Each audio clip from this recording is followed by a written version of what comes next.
Somos un estudio de doblaje, y lo que están a punto de escuchar es una historia que nos llegó de una manera que ninguno de nosotros esperaba. Escúchenla con calma. Vale la pena cada segundo. Hay una imagen que no me ha abandonado en 15 años. Yo sentada en el escalón de la entrada de mi propia casa, con 2 bolsas de basura negras a mis lados, esperando en la oscuridad. 13 años. Tenía 13 años y el porche nunca se iluminó. Mi madre entró, cerró la puerta y eso fue todo. Así de simple, así de frío, como si hubiera apagado un interruptor. Me llamo Valentina Ramos, tengo 28 años y hace menos de 2 semanas estuve sentada en una oficina en el piso 47 de un edificio en Ciudad de México, viendo cómo la cara de mi madre se ponía completamente blanca, mientras una abogada leía en voz alta las palabras que mi tío Ernesto había escrito antes de morir. Palabras que él había guardado durante años. Palabras que lo cambiaron todo. Pero para entender ese momento, necesito llevarte 15 años atrás. A una tarde de junio en Guadalajara, cuando yo todavía creía que había algo que yo hubiera hecho mal. Crecí en una casa de clase media en la colonia Providencia. No era una casa pobre, tampoco era lujosa. Era una casa funcional, ordenada, donde todo tenía su lugar exacto, y yo, con el tiempo, aprendí que mi lugar era el menos importante. Mi padre, Roberto Ramos, trabajaba como técnico en una empresa de telecomunicaciones. Un hombre callado, de pocas palabras, de menos iniciativas, el tipo de hombre que asentía antes de que su esposa terminara de hablar, no por convicción sino por costumbre, por miedo quizás, o simplemente porque era más fácil. Mi madre se llamaba Patricia, Patricia Ramos de Soltera Villanueva, y ella nunca lo olvidaba. Tenía esa manera de moverse por la casa como si todo lo que había dentro le perteneciera, incluidas las personas. Trabajaba en una tienda departamental en el centro, en el área de cosméticos, y llegaba a casa oliendo a perfumes de muestras y con esa energía específica de alguien que ha sonreído todo el día frente a extraños, y ya no tiene sonrisas para nadie más. Mi hermana Fernanda era 2 años mayor que yo. Pelo lacio, ojos claros, la clase de cara que la gente describe como igualita a ti, Patricia, y mi madre brillaba cada vez que alguien lo decía. Yo salí al lado de mi abuela paterna, morena, pelo rizado, seria de cara, no fea, pero tampoco lo que mi madre hubiera elegido si hubiera podido. Y creo que eso, en el fondo, fue el problema desde el principio. Nunca lo dijo directamente. Mi madre nunca fue el tipo de persona que dice las cosas directamente. Era más sutil que eso. Era el pastel de cumpleaños de Fernanda encargado con semanas de anticipación en una pastelería en Chapultepec, con su nombre en letras de betún, y 15 invitadas y música y globos. Y 3 meses después, mi cumpleaños con un pastel de paquete que mi madre había traído del súper donde además tenía descuento de empleada, con el nombre de otra persona escrito encima porque era de los que quedan cuando nadie los recoge. Pastel de oferta. Pastel de nadie. Eso fue lo primero que me dijo que yo no era lo mismo que Fernanda. No las palabras, el pastel. La cuenta de ahorro la descubrí a los 12 años. Fue sin querer. Buscando unas tijeras en el cajón del escritorio de mi madre, encontré un folder con papeles del banco. El nombre de Fernanda estaba arriba. 8 años de depósitos.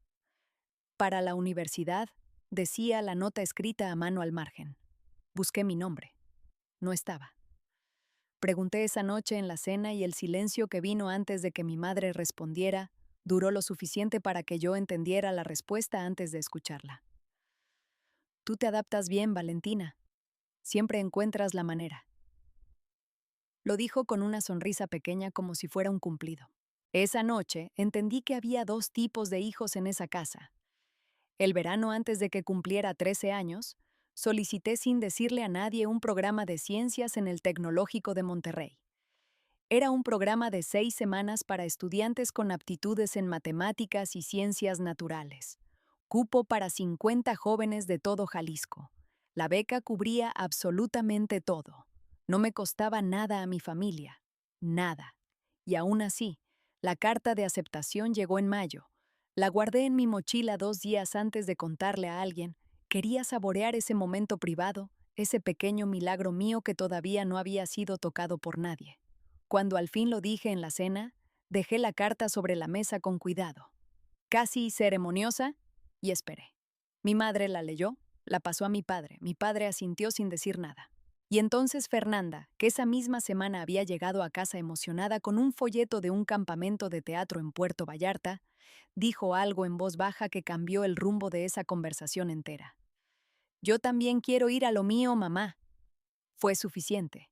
Esa noche, después de cenar, mi madre me encontró en mi cuarto.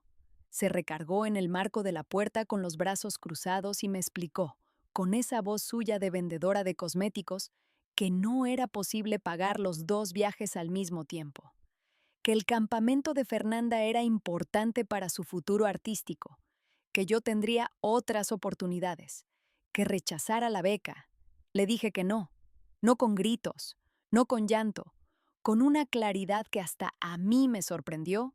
Le dije que no, que yo había ganado ese lugar entre 2000 estudiantes, que no me costaba nada, que no había ninguna razón real para rechazarlo salvo que a ella no le parecía suficientemente importante. Lo que vino después fue silencio. 3 días de silencio frío. Esa clase de silencio que pesa más que los gritos.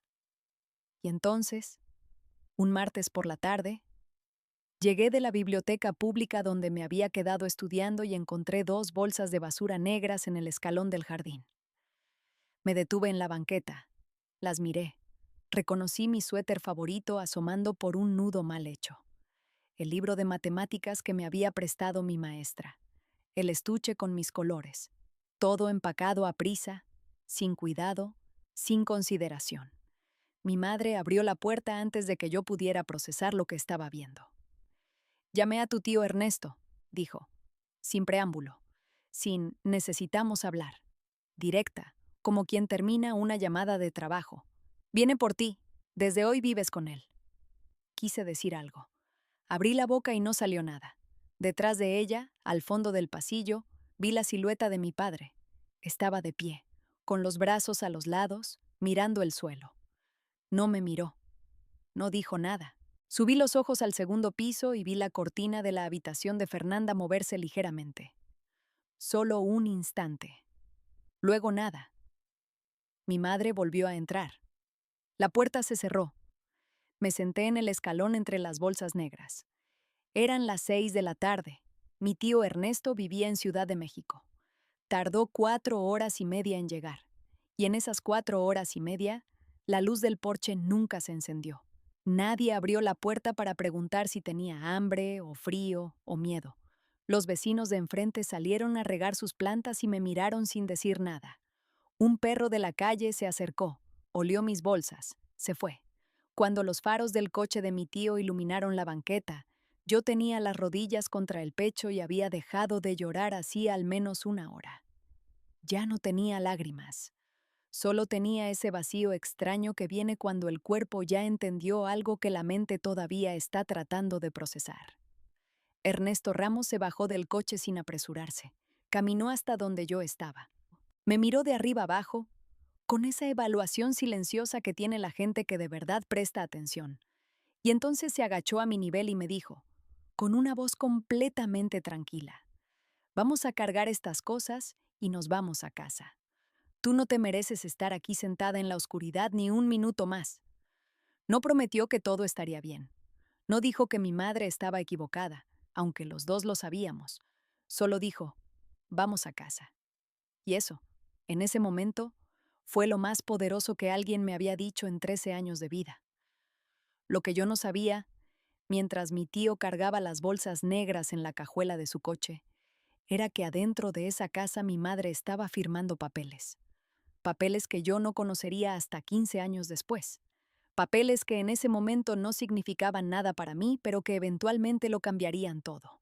El departamento de mi tío Ernesto estaba en la Colonia Condesa, en un edificio de los años 60 con pisos de mosaico y ventanas grandes que daban a una calle con árboles. Era el apartamento de un hombre solo, ordenado de una manera muy específica, lleno de libros y de esa clase de silencio que no incomoda. Tenía una habitación de más que usaba como bodega, y que esa primera noche vaciamos juntos sin hablar mucho, acomodando cajas en el pasillo, armando un catre provisional mientras él decía que en el fin de semana íbamos a comprar una cama de verdad. ¿Tienes hambre?, me preguntó. Tenía hambre desde las 5 de la tarde, pero no lo había sentido hasta que él lo preguntó. Comimos huevos con frijoles a la medianoche en su cocina pequeña, y él me habló de su trabajo mientras yo escuchaba sin procesar del todo, porque una parte de mi cabeza todavía estaba en ese escalón. Todavía estaba mirando la cortina de Fernanda moverse y cerrarse. Ernesto Ramos era el hermano menor de mi padre. 13 años lo separaban de Roberto. Nunca se habían llevado bien, no de verdad. Me enteraría mucho después de los detalles. Un préstamo que mi padre había pedido hacía años y que nunca pagó. Promesas rotas, distancias que se van haciendo más largas hasta que ya nadie recuerda bien cómo empezaron. Lo que sí sé es que cuando mi madre lo llamó ese martes, Ernesto no dudó. Manejó 4 horas y media por autopista en la noche para recoger a una niña de 13 años que su propio hermano había dejado sentada en el escalón. Eso me dice más de él que cualquier otra cosa. Mi tío había construido su empresa desde cero. Ramos Inmobiliaria Comercial empezó con un local de 200 metros cuadrados en la Doctores que compró después de años ahorrando y viviendo con lo mínimo. Para cuando yo llegué a vivir con él, tenía 6 propiedades en la Ciudad de México y 2 en Monterrey. No era millonario de los que salen en revistas. Era rico de la manera silenciosa, del tipo que lleva ropa discreta y paga en efectivo y conoce el nombre de todos sus inquilinos. No tenía hijos, nunca se casó. Y cuando yo llegué con mis 2 bolsas negras y mis 13 años y mi cara de no entender qué había hecho mal, algo en él pareció activarse. No de manera dramática, gradualmente, como si hubiera estado esperando a alguien a quien darle todo ese espacio que tenía guardado. Me inscribió en una escuela pública buena a 3 metros del metro Chilpancingo. Habló con los maestros, se presentó como mi tutor, firmó todos los papeles, nunca me presionó para hablar de mis padres. Cuando yo estaba callada, él también estaba callado. Cuando yo quería hablar, él dejaba lo que estaba haciendo y prestaba atención de verdad. Esa clase de atención rara que hace que uno sienta que lo que dice importa. En 4 años pasé de ser una niña con pastel de oferta a ser la primera de mi generación en el Colegio Madrid. Preparatoria terminada con promedio de 9.8. Carta de aceptación a la Universidad Iberoamericana en Administración de Empresas con beca parcial. Mi tío leyó esa carta en silencio. La dobló con cuidado. La guardó en el cajón de su escritorio donde yo sabía que guardaba las cosas importantes. Y después se paró, fue a la cocina y volvió con 2 vasos de agua de Jamaica porque no teníamos nada más que celebrar en ese momento y los dos nos morimos de risa. Fue uno de los mejores momentos de mi vida. Durante los siguientes años trabajé en su empresa, primero como ayudante administrativa los fines de semana, capturando datos, archivando contratos, aprendiendo a leer una póliza de arrendamiento antes de aprender a leer un estado de cuenta bancario. Luego como analista junior mientras terminaba la universidad. Luego, después de certificarme como contadora pública en 2021, como directora financiera de Ramos Inmobiliaria Comercial, con un portafolio que para 2023 valía cerca de 180 millones de pesos. Mi familia biológica se comunicó conmigo exactamente 3 veces en 15 años. La primera fue en 2012. Mi madre llamó al teléfono de mi tío para pedirle dinero. Mi padre había perdido el trabajo. Las cosas estaban difíciles. ¿No podía Ernesto ayudar a su propio hermano? Mi tío me lo contó esa misma noche con la mandíbula apretada. En ningún momento preguntaron por mí, me dijo. Ni una pregunta, solo el dinero. La segunda fue en 2016. Una invitación de boda de Fernanda, tarjeta impresa, sin nota personal, con mi nombre y la dirección del departamento de mi tío. No fui. No mandé regalo. No respondí. La tercera fue en 2020. Un correo de mi madre, asunto, saludando. Me decía que había visto algo sobre la empresa de mi tío en una revista de negocios y que esperaba que yo estuviera bien y que a lo mejor podíamos ponernos al corriente algún día. Lo borré sin responder. No era venganza. Era simplemente que yo había construido una vida y ellos no estaban en ella. No porque los odiara, sino porque la puerta que ellos mismos habían cerrado yo había aprendido a no asomar la cabeza por ella. En el verano de 2024, mi tío Ernesto recibió un diagnóstico que cambió todo. Insuficiencia cardíaca congestiva, etapa avanzada. Los médicos le daban entre 12 y 18 meses. Duró 8. En esos 8 meses, Ernesto se reunió varias veces con su abogada, la licenciada Margarita Solórzano, una mujer de unos 55 años con el pelo corto y plateado, y una manera de hablar que hacía que todo sonara definitivo, como cláusulas de contrato. Actualizó su testamento en junio de 2024.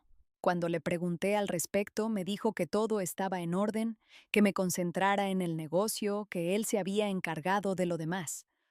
No me dijo qué había escrito. Confiaba en él completamente. No necesitaba saber. Mi tío Ernesto murió el 28 de febrero de 2025. Murió en paz, en el Hospital Ángeles, con mi mano en la suya y el sonido de los monitores marcando cada vez más despacio. Afuera, Ciudad de México seguía siendo Ciudad de México, ruidosa y enorme e indiferente, y adentro de esa habitación el mundo se hizo muy pequeño y muy quieto. Una semana después de su muerte estaba en mi oficina cuando mi teléfono vibró con un número de Guadalajara. Me quedé mirándolo. No lo reconocí, pero algo en mí lo supo antes de que contestara. Valentina. La voz de mi madre no había cambiado casi nada. 15 años y seguía teniendo esa manera de decir mi nombre, como si estuviera probando algo de textura desconocida. Escuché lo de Ernesto. Qué tristeza. Pensé que quizás debería subir para el servicio fúnebre, dar el pésame. El servicio había sido 3 días antes. Se lo dije. Una pausa corta. La escuché recalibrar. Bueno, también me enteré de que hay una lectura del testamento próximamente. La familia debería estar presente en estas cosas, ¿no crees? Especialmente cuando se trata del hermano de tu padre. Ahí estaba, la razón real. ¿Cómo te enteraste de la lectura?, pregunté. Tenemos un abogado, Víctor Montoya, hizo algunas consultas. Llamé a Margarita Solórzano esa misma tarde. Me confirmó lo que ya sospechaba.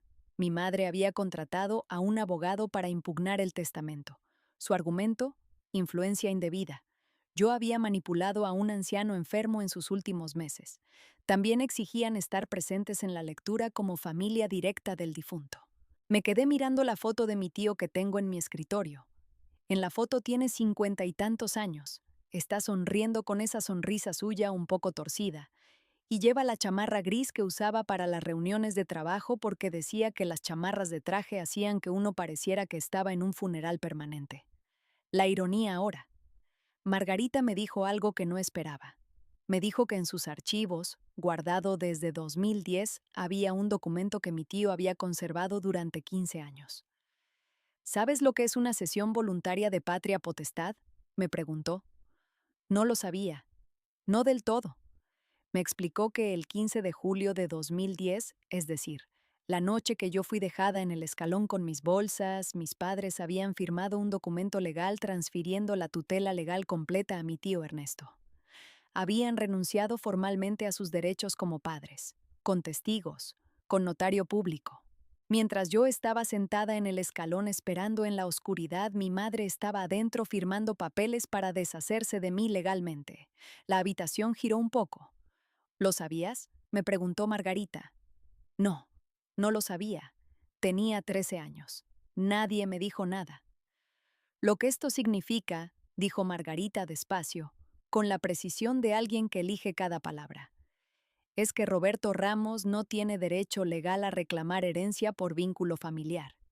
Él mismo firmó ese vínculo. Lo firmó con su nombre completo frente a un notario. Me ofreció 2 caminos: negociar un acuerdo antes de la lectura, ofrecerles una cantidad para que retiraran la impugnación y firmaran una renuncia. Rápido, silencioso, sin escena pública. O proceder con la lectura del testamento tal como estaba programada, dejar que ellos asistieran como habían exigido, y presentar todo el historial en ese momento, exactamente como mi tío había pedido que se hiciera si alguna vez había una impugnación. Fue la segunda parte lo que me detuvo. Mi tío había dejado instrucciones específicas. Había anticipado esto. Esa noche no dormí bien. Me senté en el sillón de la sala de nuestro departamento, el mismo departamento donde había vivido desde los 13 años.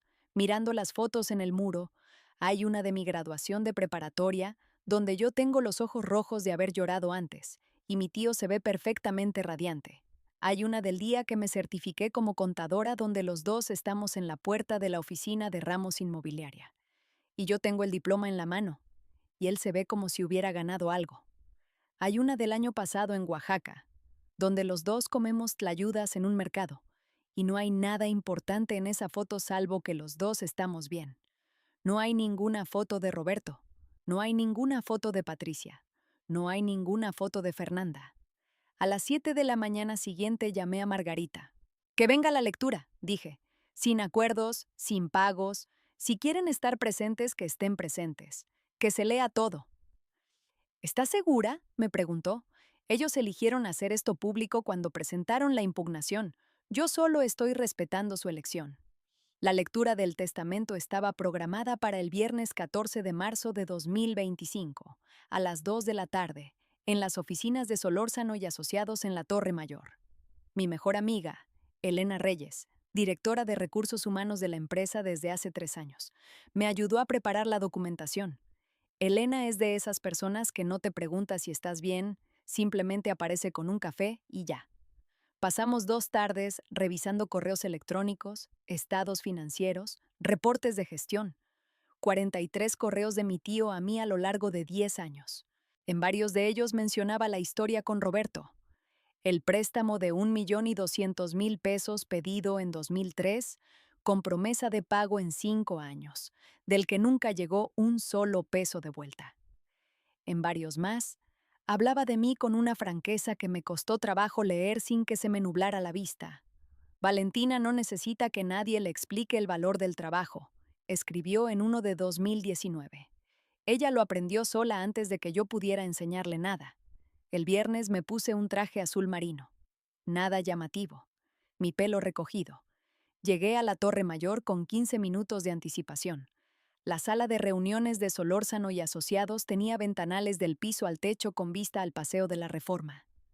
Ese viernes el cielo estaba parcialmente nublado y la luz entraba difusa y gris, como la de los días en que algo importante está a punto de pasar pero todavía no sabes si va a salir bien o mal. Ya estaban presentes representantes del Hospital Infantil de México, de una Fundación de Vivienda Social del Estado de México y del Fondo para la Conservación de Bosques de Michoacán, organizaciones a las que mi tío había donado durante años. También estaban 5 personas del equipo de Ramos Inmobiliaria, gente que había conocido a Ernesto desde antes de que yo llegara, que me había visto crecer de pasante a directora financiera, que me miraban ahora con esa mezcla de pena y cariño que tienen las personas, que han acompañado a alguien en las pérdidas importantes. Margarita me señaló un lugar en el centro de la mesa principal. Me senté. Puse mi folder frente a mí. Respiré. A las 2:03 se abrió la puerta de acceso a la sala. Mi madre entró primero. Llevaba un vestido negro nuevo, collar de perlas, maquillaje completo. Entró como entraba siempre a los lugares donde esperaba ser recibida con deferencia, midiendo el espacio, evaluando quién era quién, ajustando su expresión de acuerdo con lo que consideraba conveniente para la ocasión. Detrás de ella mi padre, con un traje que le quedaba grande en los hombros, los ojos bajados. Después Fernanda con un vestido color salmón que no cuadraba con el registro del momento, como si se hubiera vestido para otro evento y hubiera llegado al lugar equivocado. Y al final, el abogado, Víctor Montoya, alto, cabello plateado, maletín caro, el tipo de hombre que entra a los lugares esperando ganar. Los ojos de mi madre me encontraron en cuanto cruzó la puerta. Valentina, dijo, y la manera en que lo dijo tenía esa mezcla específica que ella sabía construir también. Afecto calculado, sorpresa fingida, y debajo de todo eso, algo que evaluaba. Me estaba midiendo. Me preguntaba si había cambiado, si era vulnerable, si había alguna grieta por donde entrar. No me levanté. Patricia, dije, solo su nombre, sin mamá, sin calidez artificial. Algo cruzó su cara, lo vi. Lo guardó rápido, pero lo vi. Margarita les indicó los lugares a lo largo de la pared, no en la mesa principal, en las sillas de observadores. Mi madre procesó eso en silencio, pero su mandíbula se tensó ligeramente. Se dirigió hacia los representantes del hospital antes de sentarse, interceptándolos con esa habilidad suya de hacer amigos estratégicos en situaciones donde necesita aliados. Soy Patricia Ramos, les dijo con la voz modulada al volumen justo para que el resto de la sala la escuchara. Cuñada de Ernesto, siempre fuimos muy cercanos antes de que las cosas se complicaron. Una pausa, una mirada en mi dirección. Es triste cómo ciertas personas crean divisiones dentro de las familias. Nadie respondió. La representante del hospital sonrió con esa sonrisa profesional que no significa nada. Fernanda se sentó y jaló del brazo a mi madre. Mamá, ya, la gente está mirando. Que miren, dijo Patricia, pero se sentó. Víctor Montoya ya estaba tomando notas en su libreta. Yo mantuve los ojos en mi folder. Margarita se puso de pie a las 2:10. Procederemos con la lectura del testamento de Ernesto Ramos, fallecido el 28 de febrero de 2025, documento firmado el 18 de junio de 2024. Leyó los artículos preliminares con ese ritmo tranquilo que tienen los abogados experimentados cuando manejan documentos importantes. Identidad del testador. Declaración de capacidad mental. Aquí Margarita mencionó que 8 días antes de firmar el testamento, el doctor Sebastián Vargas había realizado una evaluación psiquiátrica que confirmaba plena capacidad testamentaria y ausencia de influencia indebida. Vi a Víctor Montoya dejar de escribir por un momento. Luego vino el inventario de bienes. 12 propiedades comerciales entre Ciudad de México y Monterrey. Valor estimado, 216 millones de pesos. Portafolio de inversiones, 48 millones de pesos. Activos líquidos, 16 millones de pesos. En total, poco menos de 300 millones de pesos. Escuché a Fernanda susurrar algo.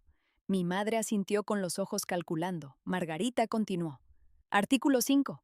Sobre Roberto James Ramos, hermano del testador. Mi madre se acomodó en su silla. Una sonrisa pequeña.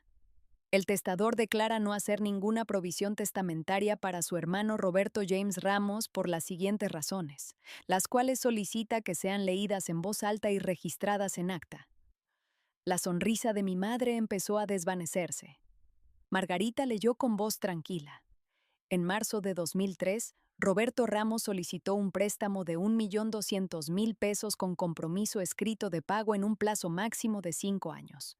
Han transcurrido 22 años. No se ha devuelto ningún peso.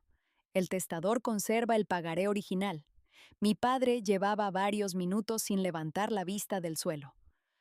En segundo lugar, continuó Margarita, el 15 de julio de 2010, Roberto Ramos y su cónyuge Patricia firmaron ante notario un documento de cesión voluntaria de patria potestad de su hija Valentina María Ramos, transfiriendo la tutela legal completa al testador. Este documento se encuentra registrado con folio 2010-TR 4847. Patricia se levantó de su silla. ¿Qué tiene que ver eso con esto? Su voz fue más aguda de lo que probablemente quería. Eso es un asunto privado de familia. No tiene nada que ver con una herencia. Margarita la miró sobre sus lentes. No detuvo la lectura. La relevancia jurídica de este documento es la siguiente.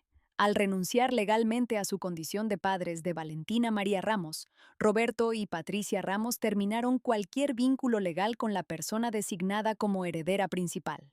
Roberto Ramos no es el padre legal de la heredera.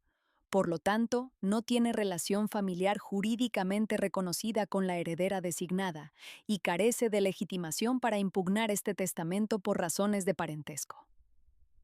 Roberto estaba de pie ahora también. Soy su hermano de sangre, dijo con la voz ronca. La sangre no desaparece por un papel. Víctor Montoya le puso una mano en el brazo. Lo bajó de vuelta a la silla. Pero hasta el abogado tenía la cara gris. Margarita sacó una copia certificada del documento de cesión y la colocó sobre la mesa. Patricia la miró como si fuera algo peligroso. Cualquier parte presente puede examinar este documento, dijo Margarita. El original se encuentra en registro notarial. Patricia volvió a sentarse. Despacio. con una rigidez nueva que no tenía cuando entró. Y entonces Margarita giró varias páginas y dijo: Artículo 7. Designación de heredera única. La sala se quedó completamente quieta. En pleno uso de mis facultades y con plena conciencia de mis decisiones, dejo la totalidad de mi patrimonio, incluyendo todas las propiedades comerciales, portafolios de inversión, activos líquidos y bienes personales, a mi hija legalmente adoptada, Valentina María Ramos. El silencio que siguió duró quizás 3 segundos. Pero en esos 3 segundos vi la cara de mi madre ponerse blanca de verdad, blanca como papel, y vi cómo su boca se abría sin emitir ningún sonido. Adoptada. Mi tío me había adoptado formalmente. Legalmente era su hija. Margarita continuó sin pausa. La adopción de Valentina María Ramos fue finalizada el 12 de septiembre de 2012, ante el Juzgado Familiar del Distrito Federal. Expediente 2012-AD 2451. Dado que los padres biológicos ya habían renunciado voluntariamente a la patria potestad en 2010, no fue necesario ningún consentimiento adicional. Fernanda me miraba. Yo la miraba de vuelta. Vi en su cara algo que no era rabia. Era algo más parecido al reconocimiento de alguien que finalmente entiende la magnitud de lo que ocurrió. Patricia encontró su voz. Ella lo manipuló. Estaba enfermo. No estaba en sus cabales. Ella lo aisló de su familia real. La voz le temblaba ahora. Víctor, diles. Tenemos argumentos. Tenemos pruebas de influencia indebida. Víctor Montoya no respondió de inmediato. Margarita sacó su tableta y la giró hacia el centro de la sala. Antes de proceder, hay un documento que requiere atención. Este es un correo electrónico fechado el 11 de marzo de 2022, enviado por Ernesto Ramos a Víctor Montoya. Asunto: terminación de servicios profesionales. Leyó en voz alta. El correo decía que Ernesto terminaba su relación profesional con Montoya porque éste había recomendado incluir a Roberto en el testamento a pesar de conocer el historial del préstamo impago y el documento de cesión de patria potestad. Decía que esa recomendación era inaceptable y que buscaría nueva representación legal. La sala procesó eso en silencio. Margarita bajó la tableta. El señor Montoya representó previamente al testador. Fue despedido por abogar por los intereses de la ahora demandante. Aceptó este caso sin revelar ese conflicto de interés a sus actuales clientes. Patricia se volvió hacia Víctor. ¿Qué significa eso? Su voz estaba quebrándose. ¿Tú ya conocías a Ernesto? ¿Por qué no me dijiste? Víctor empezó a recoger sus papeles con manos que no estaban del todo firmes. Necesito revisar la documentación en privado, dijo. Señora Ramos, debemos hablar de nuestra estrategia fuera de... ¿Te vas? ¿Ahorita te vas? Patricia estaba de pie. Me dijiste que teníamos un caso sólido. Me dijiste que ganaríamos. Víctor no respondió. Ya estaba caminando hacia la puerta. ¡Víctor! La voz de mi madre sonó rota. Víctor, ¿a dónde vas? La puerta se cerró detrás de él con un clic suave que en ese silencio sonó enorme. Patricia quedó de pie, abandonada por su propio abogado frente a todos los que estaban en esa sala. Y entonces me miró. Con esa cara que no era la cara que había traído al entrar, sino otra, más pequeña, más real. Yo me puse de pie despacio. Valentina, escucha. Su voz intentó suavizarse. Cometí errores, lo sé. Fue hace mucho tiempo, pero somos familia, la sangre no... Tú misma te encargaste de que la sangre no fuera suficiente, dije, sin gritos.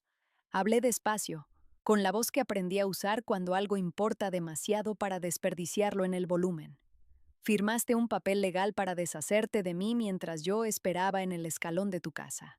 Tenía 13 años, y nunca encendiste la luz del porche. El silencio fue absoluto. No te odio, continué. Hace muchos años que no te odio, pero tampoco te debo nada. Tú misma te encargaste de eso cuando firmaste ese documento. Me volví hacia Margarita. Podemos continuar. Mi madre se sentó. No volvió a hablar en lo que quedaba de la lectura.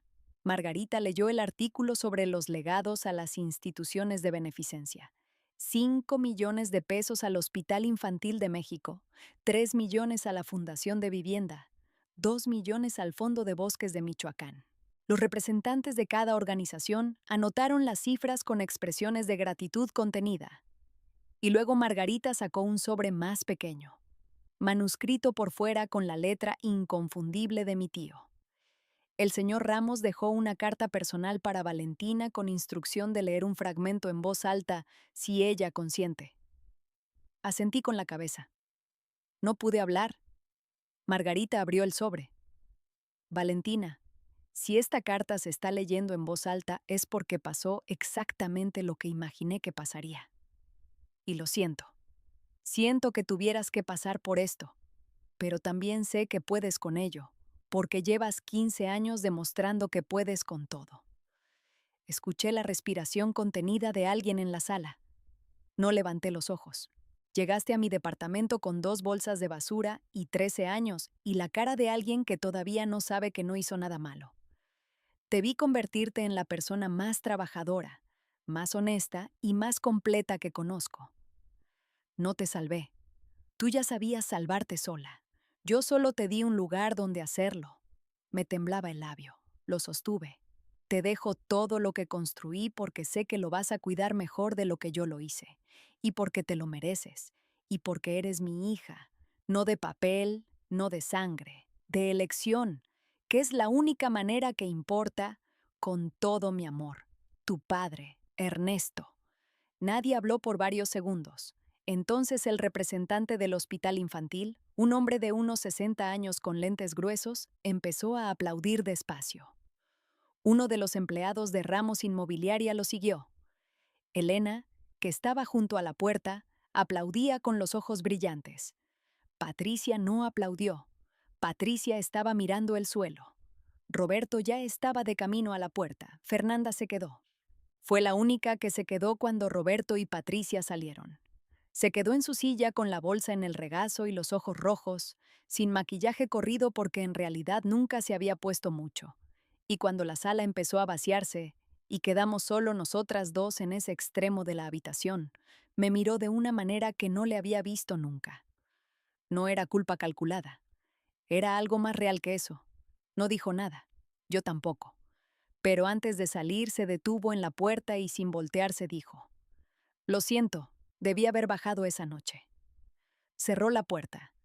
Me quedé en la sala vacía con Margarita terminando de ordenar los documentos y Elena a mi lado con la mano en mi brazo sin decir nada, que es exactamente la clase de compañía que uno necesita cuando acaba de cerrar algo que estuvo abierto durante 15 años. 2 meses después de la lectura, Víctor Montoya fue suspendido de su ejercicio profesional por 6 meses y multado por la barra de abogados del Distrito Federal por conflicto de interés no declarado. No fui yo quien presentó la queja. Fue Margarita porque era su obligación como abogada.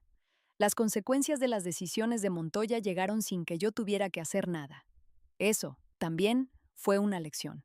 Un mes después de la lectura recibí una carta manuscrita en un sobre con matasellos de Guadalajara. No venía de Patricia, venía de Fernanda. La carta ocupaba 3 páginas de papel cuadriculado de cuaderno. No pedía dinero. No pedía perdón en esa manera vaga en que la gente pide perdón sin decir de qué exactamente. Decía cosas específicas. Decía que aquella noche del 2010 ella había estado detrás de la cortina viéndome esperar en el escalón durante 4 horas. Que habría podido bajar. Que tenía 15 años y era suficientemente grande para tomar esa decisión. Que no lo hizo. Que eso la había perseguido desde entonces de maneras que no sabría explicar del todo. Que no esperaba nada de mí, pero que no podía dejar pasar otro año sin decírmelo. La leí 4 veces. No le respondí de inmediato. Me tomó 3 semanas y una conversación con mi psicóloga, la doctora Andrea Campos, que lleva 6 años ayudándome a entender la diferencia entre perdonar y reconciliar, que son 2 cosas completamente distintas, aunque a veces la gente las use como sinónimos. Cuando respondí, lo hice con condiciones, sin contacto a través de Patricia o Roberto, sin mencionar jamás el testamento, ni la empresa, ni el dinero, con el derecho de terminar cualquier conversación sin dar explicaciones, con llamadas de 20 minutos al mes, sin presión, sin expectativas grandes. Su respuesta llegó en 2 días, una sola línea. Entendido, acepto. La primera llamada fue torpe. Los 2 primeros minutos en silencio incómodo. Luego ella me habló de sus hijos, Diego de 9 años y Lucía de 7. Sin pedirme que fuera su tía, solo contándome cosas de su vida como cuando uno habla con alguien a quien intenta conocer desde cero. Yo le conté del trabajo, del departamento, del gato que adopté en diciembre y que se llama Colibrí porque apareció en el balcón y se quedó. A los 20 minutos dije que teníamos que colgar. Gracias por contestar, dijo ella. Nos llamamos el mes que viene, respondí. Y eso fue todo. Paso 1. Nada más. El 14 de marzo de 2026, exactamente un año después de la lectura del testamento, fui al primer edificio que mi tío compró hace casi 40 años. Está en la Colonia Doctores, un edificio de 4 pisos que se ve diferente ahora, renovado, con ventanas nuevas y una placa de bronce junto a la entrada principal. Me detuve frente a esa placa, Edificio Ernesto Ramos, en memoria de un hombre que eligió el amor sobre la sangre. 1962 a 2025. Puse los dedos encima de las letras de su nombre. El portafolio de Ramos Inmobiliaria Comercial había crecido un 14% en el último año. Habíamos renovado 2 propiedades, incorporado 3 inquilinos nuevos con contratos de largo plazo, y la tasa de ocupación seguía por encima del 94%. Pero lo que más me importaba ese día no era el porcentaje. Era que la semana anterior habíamos anunciado la primera convocatoria de la beca Ernesto Ramos para Ciencias y Matemáticas, 5 becas completas para jóvenes de situaciones familiares difíciles, jóvenes que tal vez, como yo hace 15 años, habían ganado algo que les pertenecía y necesitaban que alguien creyera que se lo merecían. Elena se paró a mi lado con 2 cafés de la esquina. ¿Estás bien?, me preguntó. Pensé en la respuesta un momento. Estoy en paz, dije, que es mejor que bien. Ella asintió, me dio el café. Nos quedamos mirando la placa en silencio. Hay algo que aprendí de todo esto que no se puede resumir limpiamente en una frase bonita. Lo intentaré de todas formas, aunque sé que se me va a escapar algo. Aprendí que la familia no es el lugar donde naciste. Es el lugar donde alguien decide quedarse cuando las cosas están mal. Aprendí que el perdón es algo que uno hace por sí mismo, en privado, sin que la otra persona necesariamente lo sepa. Y aprendí que poner límites no es crueldad. Es simplemente reconocer que tu espacio tiene valor, que tú tienes valor. No sé qué está haciendo Patricia ahora. No sé si Roberto encontró trabajo. No me preguntan, no los busco. Hay una paz extraña en eso que al principio me costó trabajo entender, porque uno cree que la indiferencia hacia los propios padres debería doler más. Pero a veces, la indiferencia es simplemente la señal de que uno ya se curó. Fernanda y yo seguimos llamándonos una vez al mes. El mes pasado hablamos 25 minutos. Me contó que Diego ganó un concurso de ortografía en su escuela y que ella estaba muy emocionada. Yo le conté que Colibrí había destrozado una maceta y que no me arrepentía de haberlo adoptado. No sé qué va a hacer de nosotras. Puede que sigamos así, cautelosas, en distancias manejables, construyendo algo pequeño y lento. O puede que en algún punto una de las dos cometa un error y tengamos que renegociar. No sé. Nadie sabe esas cosas con anticipación. Lo que sí sé es que soy yo la que decide. Eso es lo nuevo. Eso es lo que cambió. A veces, cuando el trabajo se pone denso y son las 10 de la noche y sigo en la oficina revisando contratos, pienso en aquella niña sentada en el escalón esperando que la luz del porche se encendiera. Y le digo, en silencio, que la luz no iba a encenderse desde adentro, que iba a tener que aprender a cargar la suya propia, y que lo hizo.